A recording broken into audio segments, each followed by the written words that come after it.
This is the Media Police Post, broadcasting from the Fort Hall School of Government. In this show, we police the state of truth in the Republic, and because truth is communicated to us by journalists and analysts, we have made it our civic duty at the Fort Hall School of Government to put it to the test. We advance from two confirmed truths about the media. One, and according to Roger Stone, the media is either lazy or evil, and for the most part, it is both evil and lazy. That is why the truth, their truth, must be put to a test. Two, that journalism is verified gossip. In fact, what is presented to us as news analysis is gossip that has been verified by journalists. This gossip has to be ground truth. We will assess the state of truth in what they submit to the Republic, and we will pass verdict on what is true and what is not. For the record, we are not journalists. We are thinkers. We are not lazy or evil, and we do not verify gossip. What we give you is the truth that sets you free. On today's show, we will discuss ideas that reflect unformed and uninformed opinions and ideas that made you stupid. These are narratives that fell into the cognitive trap of we see things as we are, not as they are. Narratives based on conjecture history and those that smack of envelope journalism. Welcome, GK and CS. Thank you. So this weekend, the Standard told us that whoever Uhuru endorses will lose the 2022 poll. One Michael Ndonye warned presidential hopefuls from hankering for Uhuru Kenyatta's political saliva. That when Moi endorsed Uhuru in 2002, it was more fatal than helpful. And Uhuru was only successful because Kibaki assumed a neutral position. Now, Ndonye's description of Uhuru reminded me of Midas' touch in Greek mythology, when the king wished that all he touched would turn to gold. But when his food came and it became gold, and when he touched it, he nearly starved to death as a result, and he realized his error. But Ndonye is wrong on this. What Uhuru has is a powerful instrument, not bad luck. Ndonye's fundamental argument is that endorsement is bad because it is not good. Ndonye should have asked instead, for who will Uhuru's endorsement be a game changer for? Assessing Uhuru's value proposition using the logic of numbers is the way to go. So if Uhuru endorses RAILA, his value proposition to add to RAILA's 44% block is only 6%, a mere 1.1 million votes. This will get RAILA to the threshold that wins an election. On the other hand, the person that desperately needs Uhuru's endorsement is Ruto. Uhuru's endorsement would mean getting all 5.6 million wholesale Gema votes up to Ruto to help him get 50% plus one. So it would seem that Uhuru is endorsing RAILA as the path that offers the highest yield for the least effort, that 1.1 million votes. Now, Ndonye misunderstands state power. He asserts that regimes are like tea bags, that once they are dipped in that pot of hot water called power, their flavor is depleted. This is why he reads Kibaki's silence wrongly. We know that in 2013, Kibaki gave out endorsement decoys, such as the one for Mudavadi and Kalonzo. This was no doubt a tacit strategy geared to helping Uhuru become president. So if power is the ability not just to act, but to act in concert, Uhuru is surely causing things to happen, making things happen. And like Ndonye, I also can't imagine how Uhuru can spend the rest of his political life hiding from a government he didn't foresee coming. This is why he has to take charge. So when it looks like Uhuru is entertaining all the Oka chiefs, it is because in the battle for 2022, an endorsement is just one part of the strategy. Just like a runoff scenario would be another part. So Sun Tzu in The Art of War says, just as water retains no constant shape, so in warfare there are no constant conditions. So stay woke, pay attention. That quote on water reminds me of Fela Kuti, water no get enemy. Yeah. Be like water, my friend. Exactly. Christmas is around the corner. And so is a season where politicians make bad choices and then they try to convince us that they are listening to the ground and the wishes of the people. But we must tell them that sometimes what you think is seismic movement is really not an earthquake, or at least not one that can register on the Richter scale. What you sometimes mistake for seismic movement is really just your stomach's rumbling. And they rumble because of panic, what the Swahili call tumbo joto. This panic sets in when politicians run to where they think the crowd is going. The problem with this is that the underlying assumption is that the masses as a collective can make rational choices that will always result in rational outcomes. Yep. Vladimir Lenin observed that masses swing like a pendulum. A recent study, in fact, conducted across 12 African countries, observed that the turnover of MPs occurred at a very high rate, with almost 70% of leaders being voted out. The masses are whimsical and the ground is not permanent. In politics, and especially in Kenyan politics, the wisdom of crowds is a myth.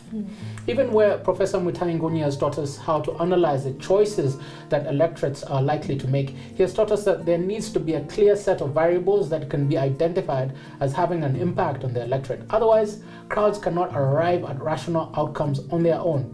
Whatever positions they take are influenced by a defined set of variables to begin with. For example, we can readily observe that in the Kenyan context, our politics is primarily ethno-regional in nature, as opposed to, for instance, politics based on class ideology, which would require class consciousness. This is why in Kenya, for example, you can only have a Labour Party in name only. To draw on examples from history, when we look at the models of democracy practiced at the advent of democracy in the early days, our model is more akin to the Roman Republic than to the Greek model of democracy that was practiced in Athens. The Roman Republic had two parliamentary assemblies. One assembly grouped representatives according to wealth and another assembly according to ethnic groups. Both of these had a say in the conduct of the affairs of the nation. The Athenian model was chaotic. It was a free-for-all model, and anyone could attend the assembly and be given audience whether or not they were elected. Representation was not proportional or coherent. Ultimately, the Athenian model resulted in the Greek city-states fighting and cannibalizing each other. The Roman Republic was, however, more stable. It took into account various factors and realities in modeling representation. The Athenian model relied on the masses, and it ended up being messy, chaotic, and costly. The Roman Republic was more pragmatic. It factored in the role of ethnic and regional groupings and accommodated it in its model, and it also factored in the propertied class. In Kenya, even though some factions opposed BBI, which sought to factor in more of proportional representation in order to deal with ethnic and regional factors, even so, all across the country right now, we can observe that political parties are being formed to address ethnic and regional interests. Whether it is in the Northern Frontier District, UDM was just launched this weekend, Kisii Nyanza, where the Kisiis are coalescing around one party, the Mount Kenya Forum, and even in the coastal region, we can't escape the reality. And just like the Roman Republic, the reality of our democracy factors in the interests of the owners of capital as well, who are well represented in the boardrooms where presidents are selected and then endorsed by the masses through universal suffrage. That may not appeal to a utopian view of the world, but the reality is that the owners of capital have the greatest interest in ensuring that Kenya remains a going concern. A stable economy and a stable political environment is therefore in their interest. The masses, however, cannot win approved railways and stone and burn cars of innocent people. But we'll leave you with this thought. Recently, the IEBC released the 2022 election finance rules. The rules provide that presidential candidates are allowed to spend up to 4.4 billion per candidate. 4.4 billion is not coming from their personal savings. So if you think presidents are not selected in boardrooms, riddle me this: where is the 4.5 billion coming from? Yeah, Good selected. I like that. Today I want to talk about the judiciary and how it will take us to war in 2022. I'll begin by saying that history will not be kind to us for passing our constitution.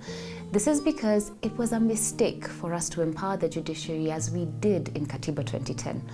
Wangari Maathai once called the 2010 Constitution a protest document, and she was right.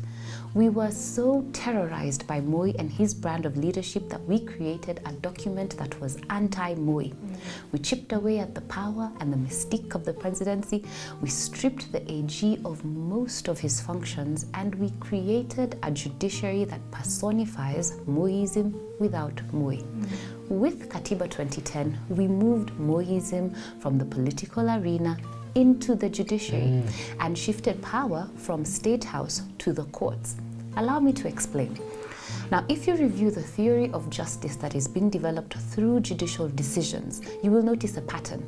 It is a pattern of encroachment by the judiciary on the other arms of government and the elevation of the status of the courts above Parliament and the executive. The judiciary has refused to answer to Parliament for its expenditure, even though it is required to by law. Then it has put a target on the executive's back, and through rigid interpretations of the law, the courts are declaring that the actions of the president are unconstitutional, even when they are in the Constitution. And their decisions cannot be reversed, cannot be appealed, they are final. This is judicial tyranny, the kind of judicial tyranny that will make us go to war. How?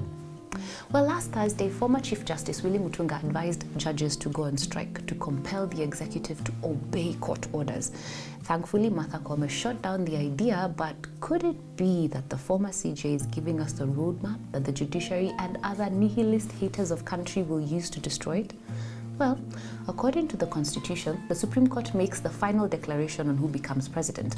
And in 2017, Professor Mutahi Ngunyi accused the Supreme Court judges of staging a civilian coup when they nullified the election and overthrew the will of 15 million voters using technicalities. Then Maraga tried to stop the rerun, but the Supreme Court did not have enough judges to form quorum. Well, you could say that the other Supreme Court judges went on strike. And it's okay, because the strike prevented a constitutional crisis. But what if the Supreme Court nullifies the 2022 election, then goes on strike?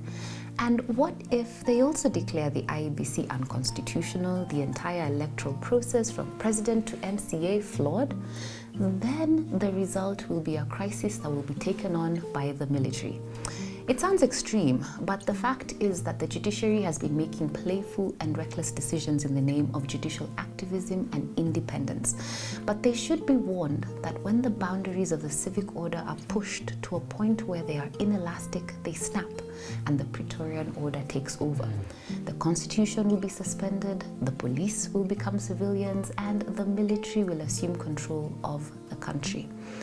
If this becomes our fate, we will have no one to blame but ourselves. Interesting. Thank you for watching us on the Media Police Post. See you next Monday.